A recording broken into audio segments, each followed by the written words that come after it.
Hi, പുതിയൊരു വീഡിയോയിലേക്ക് സ്വാഗതം. അങ്ങനെ 2 മാസത്തെ കാത്തിരിപ്പിന് ശേഷം നമ്മുടെ ഓല നമ്മുടെ കയ്യിൽ കിട്ടി കേട്ടോ. ആദ്യത്തെ വീട്ടിൽ പറഞ്ഞ പോലെ ഒരു വട്ടം സർവീസ് സെൻ്ററിൽ കൊണ്ടുപോയി കാര്യങ്ങളൊക്കെ ഓക്കെയാണ് എന്നൊക്കെ പറഞ്ഞ് പിന്നെ കൊണ്ടുവന്നു. പിന്നെ ഡെഡായി ഒരു വീഡിയോ ഇട്ടിട്ടുണ്ടായിരുന്നു. എന്നിട്ട് ഏകദേശം പിന്നെയും ഒരു മാസം എടുത്തു എനിക്ക് വണ്ടി കിട്ടാൻ. വണ്ടി അവിടുന്ന് ഇത് വണ്ടിയിൽ നമ്മുടെ ഓലയുടെ കെയർ പ്ലസ് എടുത്തിട്ടുണ്ടായിരുന്നു. പക്ഷേ അവിടെ എന്തോ ഈ പിക്കപ്പ് ചെയ്യാനുള്ള അവർക്ക് എന്തോ പൈസ കൊടുക്കണില്ല. അത് ബില്ല് കുറച്ച് പെൻഡിങ് ഉണ്ട് പറഞ്ഞിട്ട് RSA നമുക്ക് കിട്ടിയില്ല. RSAക്ക് വേണ്ടിയിട്ട് ഏകദേശം എനിക്ക് തോന്നുന്നു ഒന്നര ആഴ്ചയൊക്കെ നമ്മൾ വെയിറ്റ് ചെയ്തു. 1-2 ആഴ്ച മറ്റേ RSA കിട്ടാൻ വേണ്ടി വണ്ടി അവിടെ തന്നെ കിടന്നു. പിന്നെ ആ വീട്ടുകാർക്ക് അവർക്ക് ഒരു ബുദ്ധിമുട്ട്, ചാർജിങ് സ്റ്റേഷനിലുള്ള കാരണം അവർക്കൊരു ബുദ്ധിമുട്ടായി എടുത്ത് കൊണ്ടുപോകണം എന്ന് പറഞ്ഞിട്ട് നമ്മൾ വേറൊരു പെട്ടി വണ്ടി വിളിച്ചിട്ട് പട്ടാമ്പി അടുത്തുള്ള ഷോറൂം പിന്നെ പട്ടാമ്പി ആയിരുന്നു, പട്ടാമ്പിയിലേക്ക് കൊണ്ടുവരിക ചെയ്ത്.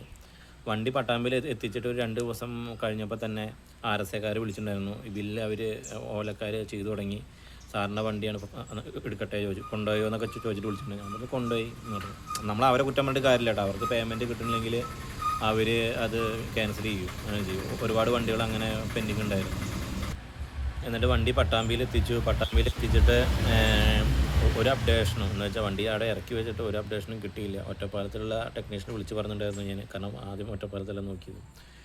എന്നിട്ട് പിന്നെ ഞാൻ അങ്ങോട്ട് വിളിക്കുക ചെയ്തത്, ഒറ്റപ്പാലത്തേക്ക് വിളിക്കുക ചെയ്തത്. ഇങ്ങനെ വണ്ടി എത്തിച്ചിട്ടുണ്ട്, അവിടെയുള്ള ആരുടെയും നമ്പറുണ്ടോ ചോദിച്ചാൽ അവിടെയുള്ള ആളെ നമ്പർ തന്നു. ഞാൻ പറഞ്ഞു വണ്ടി ഇങ്ങനെയാണ്. അപ്പോൾ പറഞ്ഞു ഒറ്റപ്പാലത്തു നിന്ന് വിളിച്ചിട്ടുണ്ടായിരുന്നു, ഇങ്ങനെയാണ്, ഞങ്ങൾ നോക്കിയിട്ട് വിളിക്കാം, ബാറ്ററിയുടെ ആൾക്കാർ എത്തിയിട്ടില്ല എന്ന് പറഞ്ഞു. പിന്നെ 2-4 ദിവസം 5 ദിവസമൊക്കെ കഴിഞ്ഞപ്പോൾ ബാറ്ററിയുടെ ആൾക്കാർ വന്നു. അവർ നോക്കി, ഒന്നില്ലെങ്കിൽ ബാറ്ററി റീപ്ലേസ് ചെയ്യും, അല്ലെങ്കിൽ BMS ചേഞ്ച് ചെയ്യും, ബോർഡുകൾ എന്താ നോക്കിയിട്ടില്ല പറഞ്ഞു. പിന്നെ കുറച്ച് നമ്മൾ വിളിച്ച് ചോദിക്കണം കേട്ടോ എന്തായിരുന്നു. പിന്നെ വിളിച്ചപ്പോൾ പറഞ്ഞു ഇതിൻ്റെ BMSനാണ് ഇഷ്യൂ, ബാറ്ററിക്കാണ് എങ്കിൽ BMS എത്താൻ എന്തായാലും കുറച്ച് സമയം എടുക്കും, ബാറ്ററിക്കാണെങ്കിൽ പിന്നെയും സമയം എടുക്കും. എന്തായാലും അന്ന് ഓണത്തിൻ്റെ കുറച്ച് ഹോളിഡേയ്സ് ഉണ്ടായിരുന്നു, ഓണം കഴിയും പറഞ്ഞു എന്തായാലും. ശരി പറഞ്ഞു. പിന്നെ നമ്മൾ ആ വഴിക്ക് നോക്കിയില്ല, വിളിച്ച് ശല്യം ചെയ്യേണ്ട ആവശ്യമൊന്നുമില്ല, ശല്യം ചെയ്യില്ല. ഓണം കഴിഞ്ഞപ്പോൾ നമ്മൾ ചോദിച്ചു എന്തായി, നടപടിയാവണ കേസാണോ എന്ന് ചോദിച്ചപ്പോൾ അവർ ഇത്ര ദിവസം, ഒരു 2 ദിവസം കൂടി സമയം നമുക്ക് ചോദിച്ചു പറഞ്ഞു. ആ 2 ദിവസം കഴിഞ്ഞ ആ സമയത്ത് തന്നെ നമ്മളവർ വിളിച്ചു, വണ്ടി ഓണായിട്ടുണ്ട്, പാസ്വേഡ് കാര്യങ്ങളൊക്കെ ചോദിച്ചു. സത്യം പറഞ്ഞാൽ ഈ 1 മാസം വണ്ടി അവിടെ ഇട്ടപ്പോൾ തന്നെ പാസ്വേഡ് ഞാൻ മറന്നുപോയി. എന്നിട്ട് വണ്ടി ഓക്കെ ആയി, വന്നെടുത്തോളം പറഞ്ഞു, വണ്ടി ഫുൾ ചാർജ് ചെയ്തിട്ടുണ്ട് പറഞ്ഞിട്ട്. ഞാൻ വണ്ടി പട്ടാമ്പിയിൽ നിന്ന് ഇവിടുന്ന് ബസ്സിൽ പോയിട്ട് പട്ടാമ്പിയിൽ ഇറങ്ങി അവിടുന്ന് വണ്ടി എടുത്ത് നോക്കി, റൺ ചെയ്തപ്പോൾ പ്രശ്നങ്ങൾ കാണാനില്ല. മറ്റേത് നമുക്ക് 1 കിലോമീറ്റർ പോയി കഴിഞ്ഞാൽ 1.5 കിലോമീറ്റർ ആയിരുന്നു കട്ടാവുന്നതാണ്. ഇത് വലിയ പ്രശ്നങ്ങളൊന്നും കണ്ടില്ല, വണ്ടി സുഖമായിട്ട് ഓടിച്ചു. ഇപ്പോൾ ഏകദേശം വണ്ടി എത്തിയിട്ട് ഒരാഴ്ചയുടെ മേലെ കഴിഞ്ഞു. ഞാൻ കുറേ ലോങ് ഓടി, കുറച്ച് ലോങ് പറഞ്ഞു കഴിഞ്ഞാൽ ഫാസ്റ്റ് ചാർജിങ് ചെയ്തു, ഇതൊക്കെ ചെയ്തു. ഒരു 200+ കിലോമീറ്റർ പെർ ഡേ ഞാൻ ഓടിച്ചു നോക്കി, റേഞ്ചിൻ്റെ ഡ്രോപ്പ് എന്തെങ്കിലും ഉണ്ടോയെന്ന്. വലിയ പ്രശ്നങ്ങളൊന്നും കണ്ടില്ല. പക്ഷേ നമ്മൾ ഈ സർവീസ് സെൻറ്ററിൽ വണ്ടി കിടക്കുന്ന സമയത്ത്, കാരണം അവിടെ അകത്തല്ല കിടക്കുക, വണ്ടി പുറത്താണ് ഇടുന്നത്. ഈ പട്ടാമ്പി ഭാഗത്തൊക്കെ റോഡ് പണിയായിട്ട് കിടക്കുന്ന സ്ഥലങ്ങളാണ്. നമ്മൾ ആ റോഡ് പണി സമയത്ത് അവിടെ റോഡിൻ്റെ സൈഡിൽ നമ്മുടെ വണ്ടിയല്ല കേട്ടോ, ഇഷ്ടംപോലെ വണ്ടികളുണ്ട്, ഞാൻ വീഡിയോ ഇതിൽ ആഡ് ചെയ്യാം. കണ്ടു കഴിഞ്ഞാൽ സഹിക്കില്ല, വിഷമമായി പോകും നമുക്ക്. കാരണം അങ്ങനെ പൊടി പിടിച്ചിട്ട് ഇരിക്കുകയാണ് വണ്ടികൾ.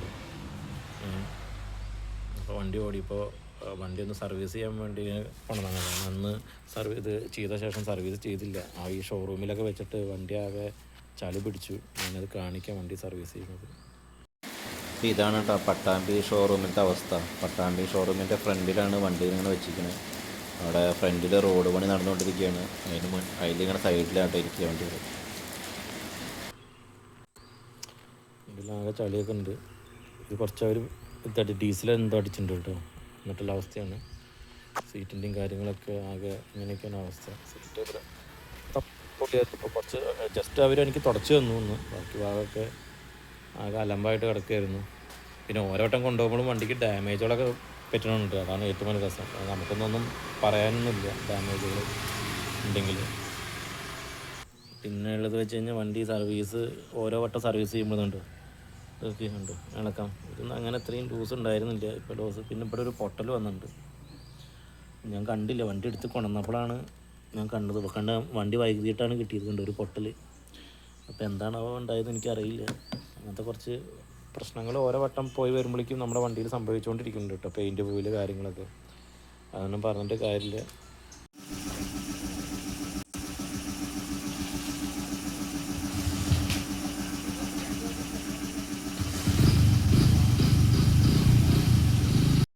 എന്നിരുന്നാലും വണ്ടി നമുക്ക് കിട്ടി, ഓടിച്ചു നോക്കി, പ്രശ്നങ്ങളൊന്നുമില്ല. ഇനി വലിയ പ്രശ്നങ്ങളൊന്നും ഇല്ലാണ്ടിരിക്കട്ടെ. കുറച്ചും ഇപ്പോൾ ഏകദേശം 30,000 കിലോമീറ്റർ വണ്ടി ഓടി കഴിഞ്ഞു. അപ്പോൾ 30,000 കഴിഞ്ഞപ്പോൾ തന്നെ എൻ്റെ വാറണ്ടി കാര്യങ്ങളൊക്കെ ഏകദേശം ബാറ്ററിയുടെ വാറണ്ടി ഒഴിച്ച് ബാക്കിയൊക്കെ തീർന്നിട്ടുണ്ടെന്ന് എനിക്ക് തോന്നുന്നു. മോട്ടറിനുണ്ടോയെന്ന് അറിയില്ല. ഞാൻ ഓരോ ഓരോ കിലോമീറ്റർ ഡിപ്പെൻഡ് ചെയ്താണല്ലോ മോട്ടറിനൊക്കെ വാറണ്ടി, അല്ലെങ്കിൽ ഫുൾ വാറണ്ടി ഇനി ഇല്ലല്ലോ. വേറെ പ്രശ്നങ്ങളൊന്നും ഇല്ലാണ്ടിരിക്കട്ടെ. എന്തായാലും 2 മാസം ഞാൻ ഇതിൻ്റെ പിന്നാലെ ഓടി. അത് 1.5 ഓട്ടമായി പോയി. 2 മാസം നമ്മൾ വേറെ വണ്ടിയിൽ, കാരണം എനിക്ക് വർക്ക്, എനിക്ക് അത്രയും എക്സ്പെൻസ്, EMI ഉണ്ടെന്ന് വണ്ടിയുടെ. EMI ഒന്നും ഹോൾഡ് ചെയ്യണമല്ലോ, അതൊക്കെ റൺ ചെയ്യുന്നുണ്ട്. പെട്ടുപോയി. ഇപ്പോൾ കുഴപ്പമൊന്നുമില്ല.